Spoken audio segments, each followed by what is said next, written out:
সাল 1908 কানপুর থেকে প্রকাশিত হলো সজীব বাতনার নামক একটি গল্প সংকলন। লেখক নবাব রায় ওরফে ধনপত রায়। উনি ব্রিটিশ সরকারের শিক্ষা বিভাগের সাব ডেপুটি ইন্সপেক্টর হিসাবে হামিরপুর জেলায় কর্মরত ছিলেন।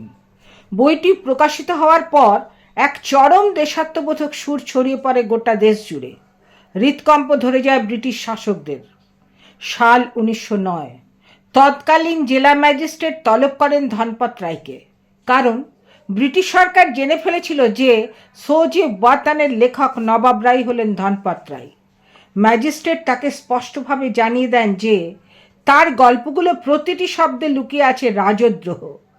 তাকে রীতিমতো শাসিয়ে বলা হয়, ব্রিটিশ শাসনে না থাকলে তাকে হয়তো এই অপরাধের জন্য গুলি করে মারা হতো। এই বইটির প্রায় 1000 কপি ছাপা হয়েছিল। তার মধ্যে প্রায় 500 থেকে 700 কপি তখনও বিক্রি হয়নি। ব্রিটিশ প্রশাসন রাতারাতি পুলিশ পাঠিয়ে সেই সব বই বাজেয়াপ্ত করলো এবং ধনপত রায়ের চোখের সামনেই সেগুলোকে আগুনে পুড়িয়ে ছাই করে দেওয়া হলো। শুধু তাই নয়, তাকে নির্দেশ দেওয়া হলো যে সরকারের পূর্বানুমতি ছাড়া তিনি আর কখনোই কিছু লিখতে বা প্রকাশ করতে পারবেন না। এই ঘটনার পর তাঁর বন্ধু উর্দু পত্রিকা জামানার সম্পাদক দয়ানারায়ণ নিগম তাকে পরামর্শ দেন যে নবাব রায় নাম ছেড়ে অন্য কোনো ছদ্মনামে লিখতে শুরু করতে। আর এইভাবেই জন্ম হলো প্রেমচাঁদ নামের, যিনি ব্রিটিশদের চোখে ধুলো দিয়ে রচনা করতে থাকেন ভারতীয় সাহিত্যের এক অমর ইতিহাস। সেকালে শিক্ষিত এবং সম্মানীয় ব্যক্তিদের, বিশেষ করে যাঁরা লেখালেখি, সাহিত্য বা শিক্ষকতার সাথে যুক্ত থাকতেন, তাঁদের সম্মান জানিয়ে মুন্সি বলা হতো। পরবর্তীকালে পাঠক ও গুণগ্রাহীদের দেওয়া অপরিসীম ভালোবাসা ও সম্মান থেকেই তিনি মুন্সি প্রেমচাঁদ নামে বিশ্বজুড়ে পরিচিত হন। আজ সেই হিন্দি ও উর্দু সাহিত্যের অন্যতম শ্রেষ্ঠ কথাশিল্পী মুন্সি প্রেমচাঁদের জন্মদিন। আসলে ছাই চাপা দিয়ে শুধুমাত্র আগুনের শিখাকে সাময়িকভাবে কমিয়ে ফেলা গেলেও তাকে নিভিয়ে দেওয়া যায় না। ব্রিটিশ শাসকও ব্যর্থ হয়েছিল নবাব রায়ের কলমের আগুন নেভাতে। এরপর কেটে গেছে 25টা বছর। মুন্সি প্রেমচাঁদ তখন সাহিত্যের আকাশে এক উজ্জ্বল জ্যোতিষ্ক। সাল 1934 বোম্বেতে গেলেন মুন্সি প্রেমচাঁদ। সেখানে গিয়ে তিনি পরিচালক মোহন ভবনানির জন্য মজদুর নামে একটি চলচ্চিত্রের কাহিনী লেখেন। এই গল্পের মূল বিষয়বস্তু ছিল পুঁজিপতি কারখানার মালিকদের দ্বারা সাধারণ শ্রমিকদের উপর শোষণ এবং তার বিরুদ্ধে শ্রমিকদের প্রতিবাদ।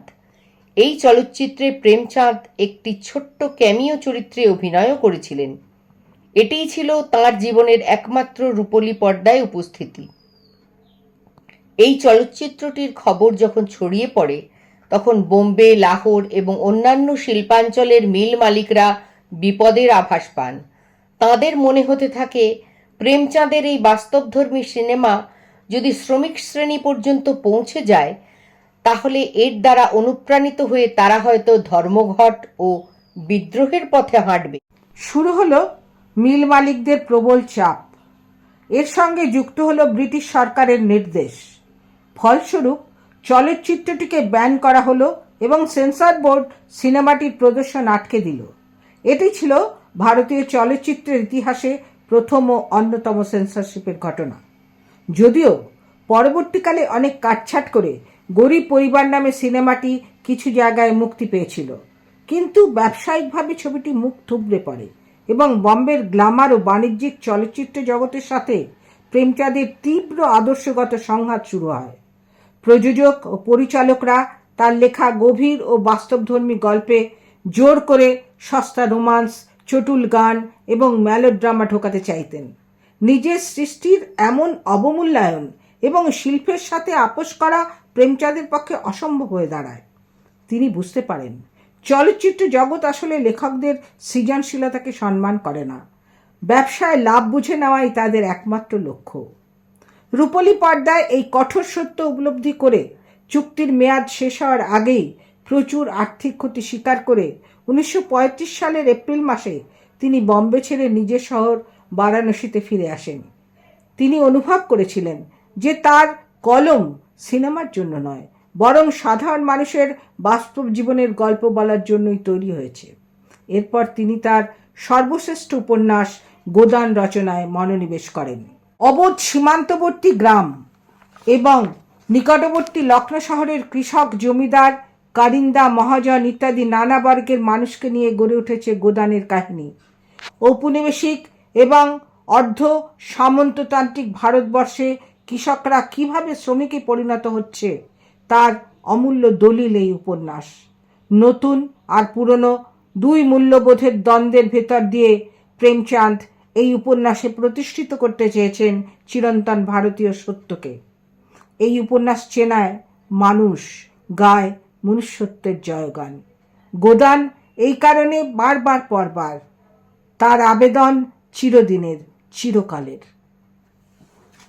গোদান উপন্যাসের 19 নম্বর অনুচ্ছেদের কিছুটা অংশ। মির্জা খুরশেদের হাতাটি একাধারে ক্লাব, কাছারি এবং আখড়া। সারাদিন সেখানে লোকজনের ভিড় লেগে থাকে। মহল্লার আখড়ার জন্য কোথাও জায়গা মেলে না। মির্জা একটা চালা তুলে আখড়া বানিয়ে দিলেন। রোজ সেখানে 50 থেকে 100 জন ব্যায়ামবীর এসে জোটে। মির্জাও তাদের দলে ভিড়ে যান। মহল্লার পঞ্চায়েতও সেখানেই বসে। মিয়া বিবি, শাশুড়ি বউ আর ভাইয়ে ভাইয়ের ঝগড়া বিবাদও সেখানেই মেটানো হয়। মহল্লার সামাজিক জীবনের কেন্দ্র সেটাই, আর সেটাই আবার রাজনৈতিক আন্দোলনেরও কেন্দ্র। প্রায় দিনই সভা লেগে থাকে। সেখানেই স্বয়ংসেবক আস্তানা গাড়েন, তাদের প্রোগ্রাম তৈরি হয়, সেখান থেকেই শহরের রাজনৈতিক ক্রিয়াকর্ম সম্পন্ন হয়। আগের সভায় মালতী নগর কংগ্রেস কমিটির সভানেত্রী নির্বাচিত হয়েছিলেন। তখন থেকেই এই স্থানের খ্যাতি আরও বেড়ে গেছে। গোবরের এখানে 1 বছর হয়ে গেল। এখন সে আর সাদাসিধে গ্রামীণ যুবক নয়। দুনিয়ার অনেক কিছুই সে দেখে ফেলেছে। সংসারের আদব কায়দাও কিছু কিছু বুঝতে পারে।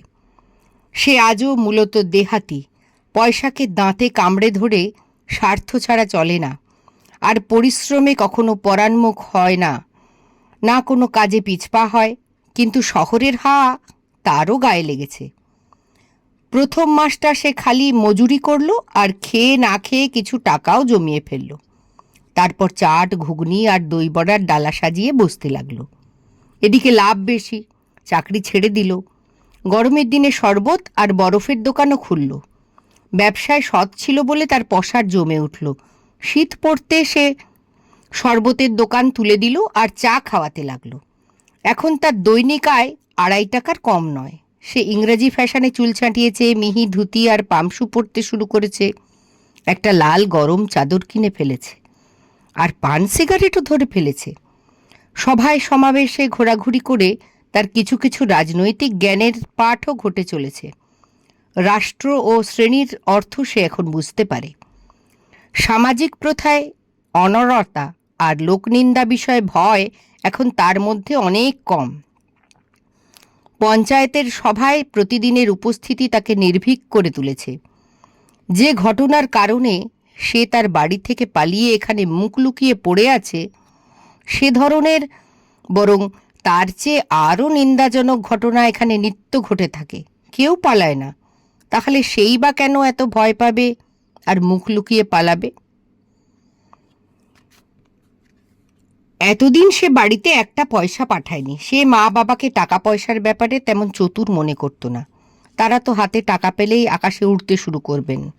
দাদার তক্ষুনি গয়া গিয়ে ক্রিয়াকর্ম করবার আর আম্মার গয়না বানাবার হুজুগ মাথায় চাপবে।